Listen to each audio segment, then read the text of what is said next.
ஆண்டவரும் இரட்சகருமாகிய இயேசு கிறிஸ்துவின் ஈடு இணையற்ற நாமத்தில் அன்புக்குரிய சகோதர சகோதரிகளே, இந்த நாளில் இந்த வீடியோ வாயிலாக உங்களை சந்திப்பதில் மிகுந்த சந்தோஷம். ஆண்டவராய் இயேசு கிறிஸ்து யோவான் புஸ்தகத்தில் 8வது அதிகாரத்திலிருந்து 3வது வசனத்திலிருந்து வாசிக்கிறேன்.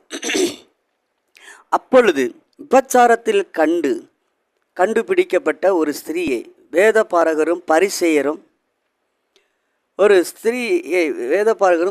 அவரிடத்தில் கொண்டு வந்து அவளை நடுவே நிறுத்தி, போதகரே, இந்த ஸ்திரீ விபச்சாரத்தில் கையுங்களவுமாய்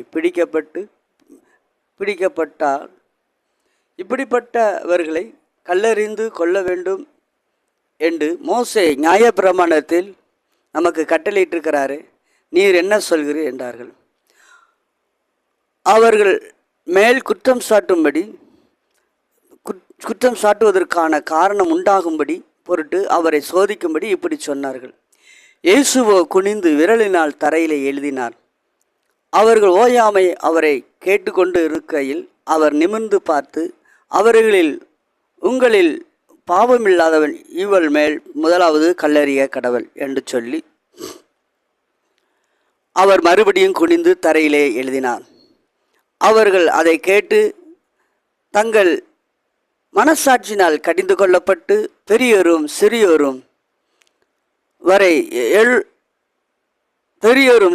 வரைக்கும் ஒவ்வொருவராய் போய்விட்டார்கள். இயேசு தனித்திருந்தார், அந்த ஸ்திரீயும் நடுவே நின்றார். இயேசு நிமிர்ந்து அந்த ஸ்திரியை தவிர வேறொருவரையும் காணாமல், ஸ்திரியே, உன்மேல் குற்றம் சாட்டினவர்கள் எங்கே? ஒருவனாகிலும் உன்னை ஆக்கினைக்குள்ளாக தீர்க்கவில்லையே என்றார். அதற்கு அவள், இல்லை ஆண்டவரே என்றாள். இயேசு அவளை நோக்கி, நானும் உன்னை ஆக்கினைக்குள்ளாக தீர்க்கிறதில்லை, நீ இப்போ இனி பாவம் செய்யாதே என்றார். அன்புக்குரிய சகோதரனே சகோதரியே, இந்த வேத வசனத்தில் ஆண்டவர் சொல்லுகிறார், நீ பரிசேயரும் சதிசேயரும் அவர் மேல் குற்றம் சாட்டும்படி, குற்றத்தை சாட்டுவதற்கு காரணங்கள் உண்டாக்க அவரிடத்தில் வந்து கையும் களவுமாக பிடிக்கப்பட்டவளை கொண்டு வந்து, மோசே இப்படி எழுதியிருக்கிறார், நீர் என்ன சொல்லுகிறீர் என்று கேட்கிறார்கள்.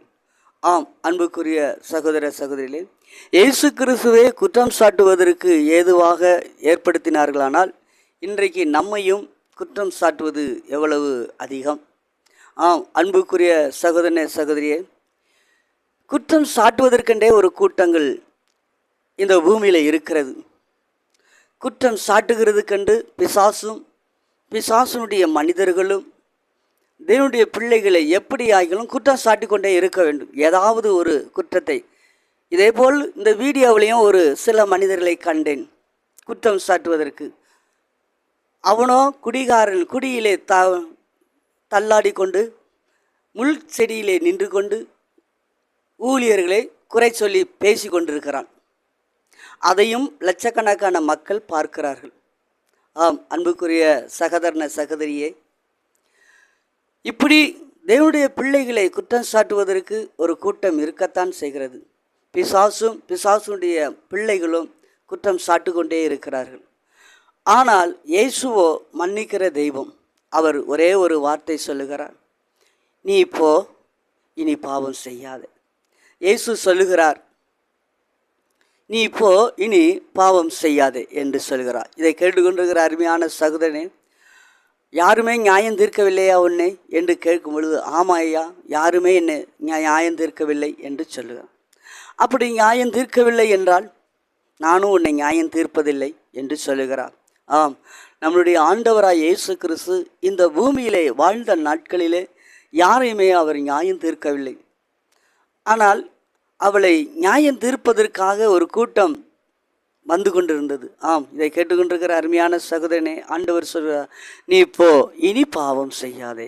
அன்புக்குரிய சகோதரனே சகோதரியே, இந்த நாளிலும் குற்றம் சாட்டுவதற்காகவே ஏராளமான கூட்டங்கள் இருக்குது, கூட்டத்தார் இருக்கிறார்கள். அவர்கள் மத்தியிலே நாம் வாழ்கிறோம். இதை கேட்டுக்கொண்டிருக்கிற அருமையான சகோதரனே சகோதரியே, இந்நாட்களிலும் ஆண்டவர் நாம் யாரையும் குற்றம் சொல்லவோ குற்றம் சாட்டவோ நமக்கு அதிகாரம் இல்லை என்று சொல்கிறார். ஆனால் இந்த இயேசு ஆண்டவர் சொல்கிறார், இவள் அநேக குற்றத்துக்கு காரணமாக இருந்தவளை பார்த்து ஆண்டவர் சொல்கிறார், நீ இப்போ இனி பாவம் செய்யாதே என்று சொல்கிறார். ஆம் அன்புக்குரிய சகோதரனே, நம்மளுடைய ஆண்டவர் மன்னிக்கிற தெய்வம். எவ்வளோ பெரிய காரியங்களாக இருந்தாலும் சரி, ஒரு நொடி பொழுதில் அவள் மன்னிக்கிறவர். அது மாத்திரமல்ல, அந்த கயவர்களுக்கு மத்தியில் அவளை பாதுகாத்து அனுப்பினார்.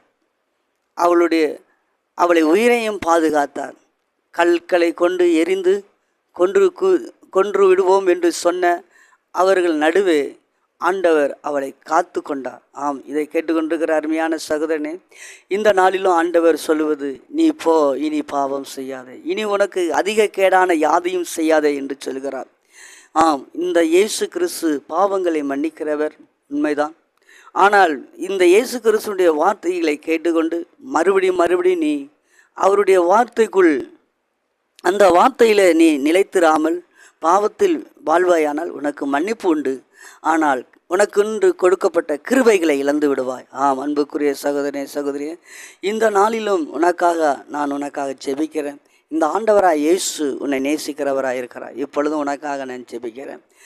மகா இரக்கமும் கிருபையும் நிறைந்த நல்ல தகப்பனே, குற்றம் சாட்டுகிற மக்கள் மத்தியில் வாழக்கூடிய தேவனுடைய பிள்ளைகளுக்காக ஜெபிக்கிறேன். நம்முடைய பிள்ளைகளை பாதுகாத்து ஆண்டவரே ஸ்தோத்திரிக்கிறேன். நீர் அவர்களுடைய காரியங்கள் எல்லாவற்றையும் அப்புறப்படுத்தி அவர்களை ஆசீர்வதிக்கும்படி நான் ஜெபிக்கிறேன். நம்முடைய மகிமையான கரம் வெளிப்படுத்தும், அற்புதங்களையும் அதிசயங்களையும் செய்யும், பெரிய காரியங்களையும் செய்யும். இயேசு கிறிஸ்து நாமத்தில் ஜெபிக்கிற நல்ல பிதாவே, ஆமென். அன்புக்குரிய சகோதர சகோதரிகளே, உங்களுக்காக நான் ஜெபித்திருக்கேன். கர்த்தர் உங்களை ஆசீர்வதிப்பாராக. ஆமென்.